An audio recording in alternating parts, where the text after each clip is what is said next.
Hello, everybody. Thank you for joining me on the Healthy Project podcast. I'm your host, Corey Dion Lewis.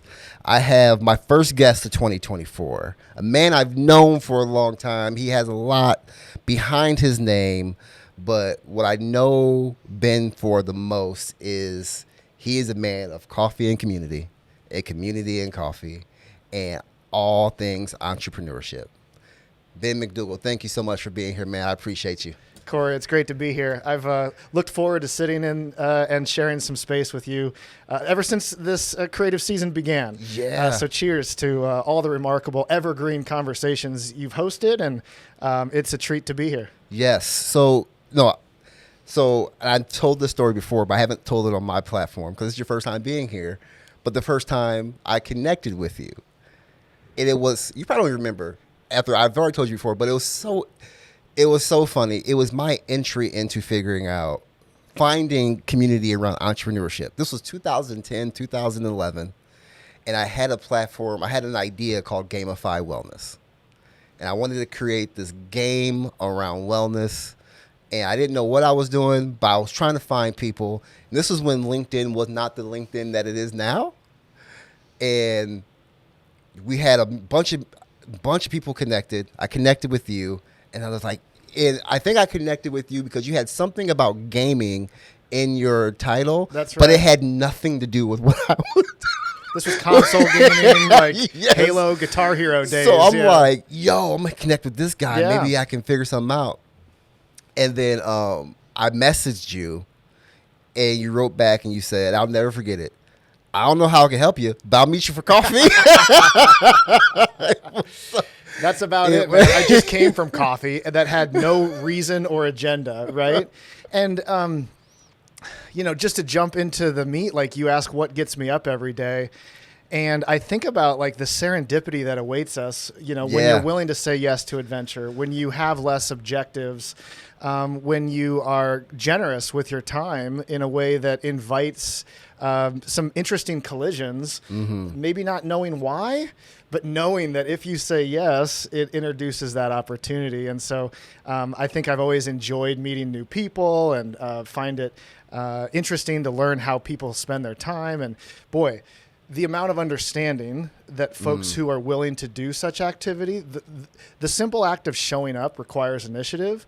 But when you do, you are like blessed in ways that you'll never expect. Right. And the more you do it, the more complex it becomes, the wider but also deeper the understanding is as you continue to explore people's passions. No, that's real. And that's part of why I wanted you in today, because I know a lot of people are like, okay, why do you have an entrepreneur on a public health equity podcast?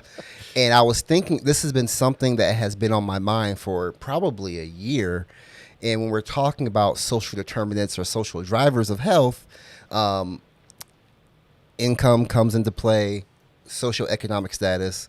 And I don't believe people think of entrepreneurship as a way of improving their life to get out of their circumstance. So who better than someone who is in the entrepreneur ecosystem, where I'm sure you have spoke with people who are way up here and all in between. Yeah. Right? Yeah. To how do we get people to think of a better way of improving themselves through entrepreneurship? I've started to call it the entrepreneurial lifestyle.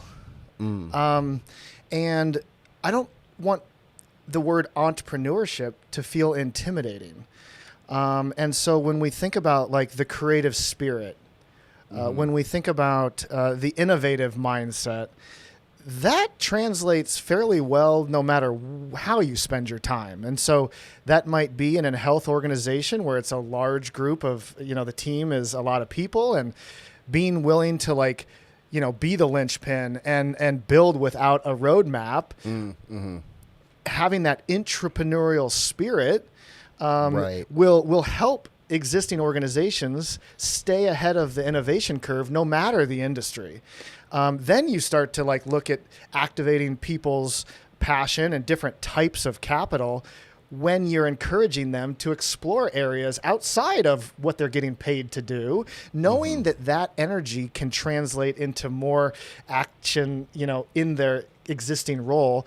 And then you also have folks who decide to build their own company and maybe turn the side hustle into a full-time effort. And over time, maybe there's the stability of financial capital that emerges, and they're able to build their own team, right? But stay connected to those that opened the doors or created some paths that allowed them to get creative in their own way.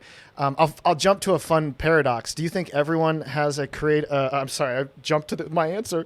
Do you think everyone has an entrepreneurial spirit? I feel like everybody has, yeah, I do. I just don't feel like everybody knows it. I don't feel like people, I think, like you said before, people get fearful of that term because they maybe have they think it means something else. Yeah, I have to quit my job and go raise $1 billion and be in the headlines and have this highly successful story. Right. When it sounds weird, but releasing yourself from the constriction of financial capital, finding things you enjoy, looking for tribes you enjoy supporting, and community that you like being a part of, like that type of activity will fuel momentum that draws in the types of capital you may want. So using maybe it's human capital, maybe it's intellectual capital, maybe it's institutional capital, as ways of attracting more of capital that you don't have. It's like a liberating thing, but it does require extra gears. You have to work when someone else doesn't. And so, it's kind of a joke, but you have to play 80 hours to avoid working 40. Bar. And the lady making cakes and selling them on the side is an entrepreneur. 100%. In fact, I wrote about this. The term small business is like an economic category. Like 99.9% of all businesses are in it. So I'm not sure what the point of categorization is at this point. But one of the things I find interesting is the term connects to maybe the smaller business owner or the Main Street, less like scalable tech-flavored startup. But when you use such a term to bring folks together, because it resonates, this is me, I'm going to show up. Yep. Once they're in these environments, use it if you want, but there are so many better words to describe these individuals: leaders, heretics, entrepreneurs, founders. There are ways that you can encourage folks to use that creativity, use that innovative mindset, no matter who they're trying to, impact with their business. You talked about different types of capital, and one capital that I thinking about is community. Yeah. And using community. Can you talk to us a little bit about the importance of community to an entrepreneur, and maybe vice versa? Like, what does that look like? Yeah. Community is chapter 2. It comes pretty soon after the idea. Yeah. And I think in our connected era, it allows more people to do what they want to do more with less. Right? Leveraging community allows you to find customers, to do that customer discovery early on. Feedback is data, right? And so knowing that you might have a good idea, but it needs like chiseled in order to find product market fit, so that it's not just cool from your family members, but cool from people willing to write the checks. Yes, who don't know you. And so showing up in those environments allow you to let those ideas breathe. And vice versa, allows you to learn from a diverse collection of perspectives that you might not have immediate access to, in your existing network. And so the willingness to show up, I know it sounds easy, but it's not. You have to say yes when it feels like no. And then also a willingness to go beyond just what do you do, like getting curious to learn about what other people are doing, and maybe releasing the transactional networking and trying to build connectivity over a more lasting experience. And then kind of completing the circle after standing out, after asking good questions, creating inverse charisma with folks that you're interacting with, almost releasing like the agenda that you have in your mind, but knowing that it will emerge, and then following up and continuing to connect dots, introducing others. That art of connection exists so much longer than the moment of maybe an event. Over time, this form of generosity builds trust. And as your engaged network expands, it really allows you to caffeinate whatever you care about. Yeah. And you talk a lot about patience in the book, in one of the chapters, but I want to connect that to the networking and building community, because I feel like a lot of people, and correct me if I'm wrong, because this is, you're about that life. But when people first start trying to connect and build community, and they go to a networking event or to whatever event, they go up to a person. Yes, I sell this. Buy. Here's my card. Mm-hmm. And it to me, guilty. I've been there, but it kind of ruins that connection. How can somebody?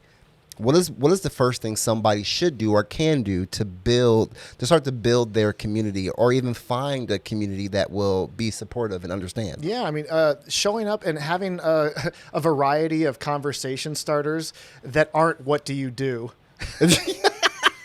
There are so many more interesting ways of getting deeper faster. Yeah. And so, how do you spend your time? Where are you from? There's a variety. Would you do this if you weren't getting paid? There's a million different little, ways to captivate a more interesting conversation.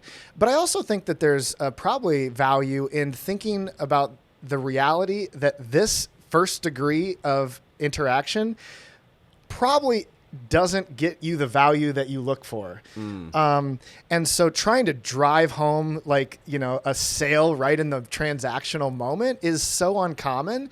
And the amount of people you'll turn off is much higher than the one person that it might resonate with. And so thinking about, let's use LinkedIn as an example. Thinking about the second degree, the third degree of connectivity when you're talking to someone almost releases the required, hey, I need to make sure to deliver my action right here, right now. And in the connected area, you're going to follow up. You're able to find them online. Hopefully you'll see them at the next gathering. Right. Or find, different folks that start to connect dots along the way. And so more of a sequenced mindset will help folks. I know it's helped me just release the urgency. Yeah, that's where I was trying to connect it with patience, because it feels like for some people, and I've had some of these experiences where they're so fearful of not getting that next connection or not that next sale that they miss the connection. And maybe it's been too long, and so now you are in kind of an urgent position. Yeah. Right? You're trying to make that next sale to ensure this company can survive. And so I recognize that there's, of course, valuable urgency as you're building companies, but balancing that, and knowing that when you give first, when you accelerate others, that trust that's built allows more, I think, interest in others helping to connect dots for you. I mean, it's not uncommon for me to ask so many questions that people are just like, so stop. What do you do? What do you do? And then I'm like, it's a secret. You know? But having that much interest in active listening, it's interesting how loud listening can be. Absolutely, how loud listening can be. I love that. Talk about when you first started your entrepreneurial journey and how hard it was to get into it, how easy it was compared to now that we are so connected. There are a lot more platforms and software that people can utilize for free. You know what I mean? Like, what's the difference between now and someone then and someone trying to start their entrepreneurial journey now? So I'm part of the NES generation, right? This group that grew up before the internet, but was at an interesting time when it arrived, and was able to leverage technology and now see the world post-internet. Right. And so I think the biggest difference is that, we are all weird, and being able to connect the most like viable audience is much smaller than trying to build a global brand or a national brand using a single medium of one TV or radio channel that used to exist back in the day. Right. And so I also think that is liberating, because it means that if you can find 1,000 true fans, you can have a sustainable business. You might not be buying islands, right. But it might be an interesting complement to other activities that also might have some financial stabilizations. And now you're able to explore areas that you're passionate about. And I like to use the word diversified career portfolio. There are more people doing more things without diluting themselves to mediocrity. And so keeping your eye on personal bandwidth as you say yes to something while saying no to other things. Right. Being quick to say yes, but also a no is better than a long, wrong yes. Yeah. And so having kind of that experimentation, a willingness to explore a new creative season, right? Versus feeling the weight of a new venture, a new company, a new project. Like, I'm just going to say yes to this. Here are some milestones that I can personally reflect on to determine if this is a good use of my time, and almost being willing to lead in a way that this might not work. Those are some of the capabilities that we now have that might not been as available in the industrial age. And so I just think entrepreneurship, exploring your side hustle, being an intrapreneur, perpetual learning is so much more available in our modern times that I would go as far as saying I feel bad for people that don't explore some form of entrepreneurial venture. Yeah, I want to get to some selfishness. I talked about this before. Well, I like how curved up those pages are, my friend, and you showed me some of the highlights. So first and foremost, thank you for spending some time with me. Yeah. So you don't need this book. Before I kind of talk about some of the things I want to talk about, because they do resonate with me, but I think they will resonate with that person who's like, I'm not happy with where I'm at. I'm not sad with where I'm at, but I want to start something else. And that's kind of how it started with me. I had this energy for wanting to build, and I found it. And I would do this for free forever if I could, but I'm blessed to be able to, make a little bit of change off of it as a side hustle. Sure. But there are a lot of people that are afraid of the side hustle, whatever the case, whatever it is. But I really want to talk about some of this side hustle stuff, man, because I need more in-depth answers. Come on, my 202 pages wasn't enough. Dude, I've been a side hustler most of my career, but I didn't know it was called that, right? When I grew up, we were getting expensive pieces of paper to build someone else's dream. Entrepreneurship was not a word. Startup wasn't a word. Like, it wasn't nourished in the way education invites students to explore it right now. And so I love that. I'm envious of students that are coming up these days. But it was a way of like accessing the side doors of areas I was curious about, but might not have had the bandwidth, capability, or understanding to go full time. My example was I went and got a computer science degree to build video games. I went to California, looked at what it was going to be. If everyone's seen Grandma's Boy, that would have been me, like bottom of the totem pole, like 4 jobs in an expensive environment.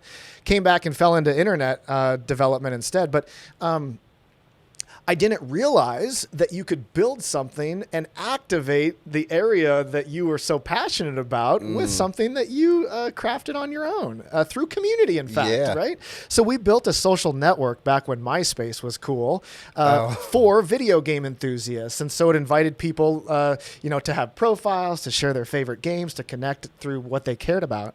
And we also activated the live event experience. So esports, before it was esports, I was playing Guitar Hero in Times Square with BlackBerry down in Disney World, going to E3, And so this is an example of how a side hustle unlocked just untold adventure and was not like the most obvious way of pursuing my career, but really continued to explore side hustles.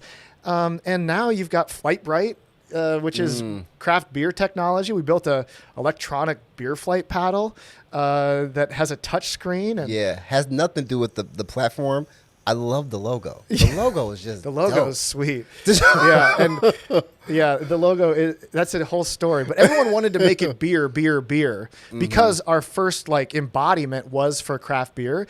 But the electronic serving system that we have in place was built both from a team perspective, from a branding perspective, and even from a legal and IP perspective, to transcend beer into cheese, into wine, into all these different types of experiences where, as a consumer, that plate of sushi arrives, which one is which? This is the question that we can answer with technology, and it allows consumers to enjoy it now, but also enjoy it later in different environments. And for a tap room that's serving craft beer, how much more valuable is someone knowing the name of that beer at the grocery store or at the other brewery or at the different environments than number 4 on a washed up piece of paper? Right. So that was an interesting path that we pursued. Now we have a craft or a beer festival app as well. And Flightbright is another side hustle that has a full story connected to it. Wow. And so I think the side hustle chapter means a lot to me because it's the way that I think I was most hands-on introduced to entrepreneurship. Yes. So there's a part in here where you say winners quit all the time. They just quit the right things at the right time. 100%. Quitting is a good thing. The cousin that most people would put to quitting is failure, but it's not. You either learn or succeed. And if you're able to find things that are lasting proper yeses, then great. But as I mentioned earlier, a quick proper no is so much more valuable than a long protracted incorrect yes. And community, customer discovery, those types of collisions help you get out of your own bubble and recognize that this might be a no or might be a pivot. It might just need to evolve. Usually the original idea is not the one that captures product market fit. Yeah, and I feel like with community, they can tell you in a way, if you foster the safe and positive community, they can tell you no in a way that's not going to make you feel any type of way. You may feel butthurt about it because your baby's ugly. It's your baby. But they can say, your baby is not pretty. Right. And being conscious of that as you're providing that feedback, right? Yeah. Appreciate the initiative. Here's some feedback from my experiential wisdom, and remembering that feedback is data. So one person's perspective, that feedback is valuable, but it should be taken with a grain of salt. The more feedback you collect, the better decision making you will have. Do you feel like people stop before they need to because they didn't get enough feedback? 100%. Like maybe they asked one person, they said, "Oh, I don't like it," and then they said, "Okay, never mind." Oh, and in contrast, someone says, "Great idea, perfect. I'm going to build it."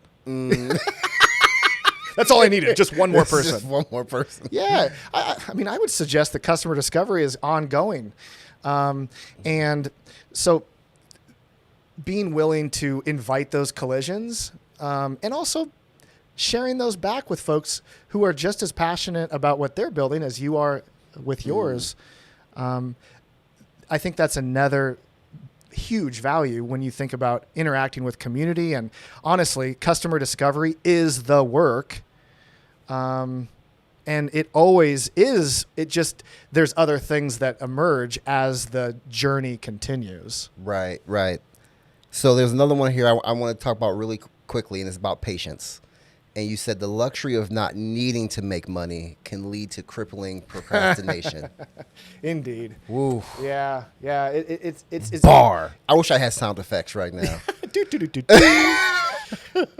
It is a privilege to be in such a state where you're exploring commercialization of an idea, and it might not need to work in order for you to feed your family. That is something that I've appreciated in working alongside of my co-founders with Flightbright. We'll stick with that example. It was a hobby that paid. We continued to build it. When we got together, this was fun for me, playing pinball and talking about a business along the way. And so I'm thankful for that, but it also doesn't have to work. And so we can just wait till next week. We can just not do that until it gets done. And so it is very easy to slip into a very procrastinated culture. And once that really goes that far, it's hard to activate urgency again. And so one way to ensure that if you're working on a team is to be getting that elephant in the room and talking about, okay, we're eager now. What happens if one of us feels a little less interested in building on the timeline of now, Right. And that will happen. And so knowing that you need to have flexibility, this is not a race, it's a dance. But people are going to dance at a different pace, even when it might have started in sync. And having transparency is a good way of maintaining culture and maintaining a team vibe that will evolve, but can evolve even if people go different directions, still in a similar direction. Right. What about that solo entrepreneur that lone wolves can do a lot? Yeah, that's doing the side hustle, doesn't same scenario, doesn't need it, but they don't have that other person to bounce off of. It's just them. What is something for someone like that to stay focused in it and engaged as much as possible? Yeah, I mean, you have to be all of the superpowers. Yes. Instead of potentially having the exponential capabilities of more superpowers in the team. And so that said, you can get a long ways as a lone wolf if you're willing to turn more gears and continue the initiative of showing up, activating and leveraging community. And I've done it in a variety of different creative seasons, and I celebrate the lone wolf. I think side hustles and lone wolves are common. And it's interesting because most folks who explore a side hustle or maybe pursuing a lone wolf kind of environment are envious of those who have burnt the ship and are gone all in, or are building a team, or raised $1 billion, or sitting in the headline. This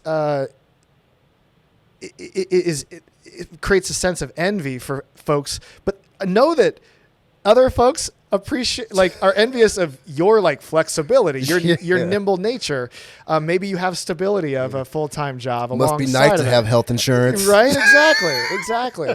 So don't get lost by the headline trap, and being patient, knowing you'll have to do more, and maybe thinking honestly about what you're good at, but maybe what you're not. And as you're in the community environments, creating connection, maybe there's someone else who could be doing something very different, but you groove, you have good times. The type of mindsets are shared, but also not cloned.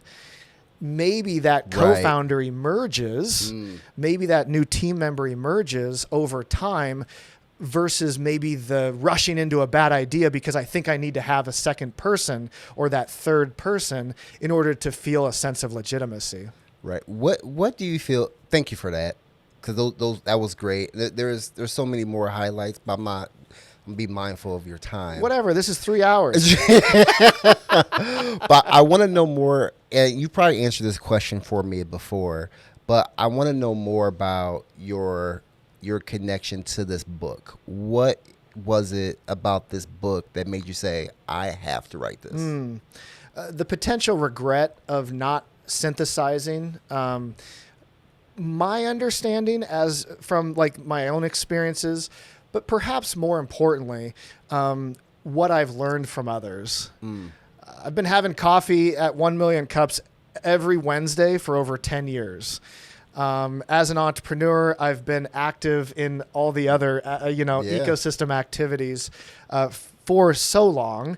And with my current position inside the Kauffman Foundation as the regional rep for 1 Million Cups, I'm helping to support teams of organizers in rural, medium, and large entrepreneurial ecosystems across the country. That type of cosmic mosaic of collision is what gives me a lot of confidence in the fact that the entrepreneurial lifestyle is never A to Z and is never the same for anyone. Right. But there are some frameworks, there are some, different things that are important along the way. And being able to pack that in for first-time founders while creating enough wisdom and depth for maybe more of a veteran entrepreneur.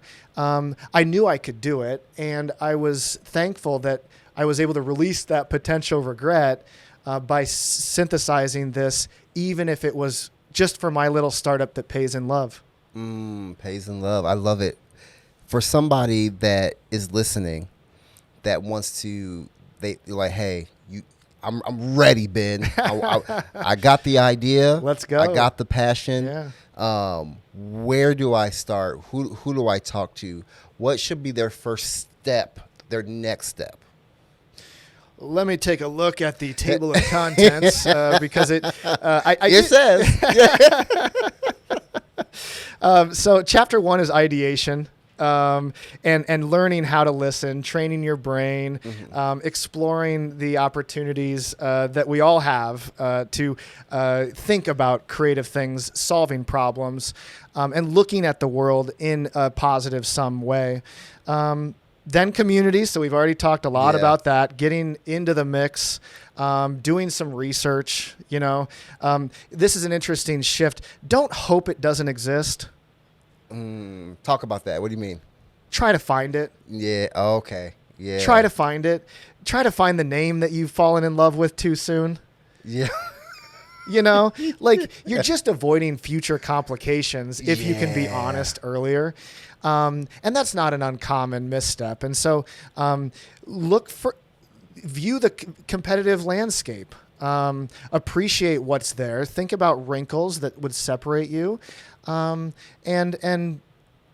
start turning knobs, right? No one cares about your great idea. They care about how you execute. People want to see your idea in reality. And the more signals of traction, it doesn't even need to be paying customers. The more signals of traction, the more momentum you will captivate, which will, fuel the next knob that needs to be turned. And maybe that's a co-founder. Maybe it's that, website. Maybe it's that next marketing twist that you need to build. And so there's endless things that you can continue to build toward a direction with, but being honest with your capabilities. And not trying to boil the ocean when it's hard to warm up a cup of coffee. Absolutely. Absolutely. Yes. Hey, I'm gonna drop the mic there. For anybody listening that wants to learn more about you and get to know you a little bit more, where can they find you? Thanks, Corey. I knew this would go fast. after we cut the mics, we'll probably be here for another 4.5 hours. So I'm super easy to find. I can't wait to learn like what your listeners are building. I am with you. Like people are like, who are you with? You. It's an interesting state when the way that I spend my time is accelerating others, often through the art of connection, but in different ways of investing in your success. And so that's an open invitation for friends who are listening and are interested in ways that they can continue to pursue their innovative ideas in an existing company, as a side hustle, as a student, or as full-time founder. BenMcDougal.com. It'll be in the show notes, I'm sure. Yep. That has links to me. I live all throughout the internet, and just can't wait to see what this conversation does for folks who are exploring what's next in their lives.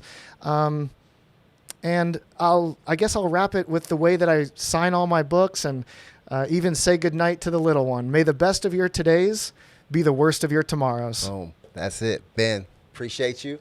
Keep building. Yeah, thank you. Everybody, thank you for listening to the Healthy Project podcast. I'll holler at you next time.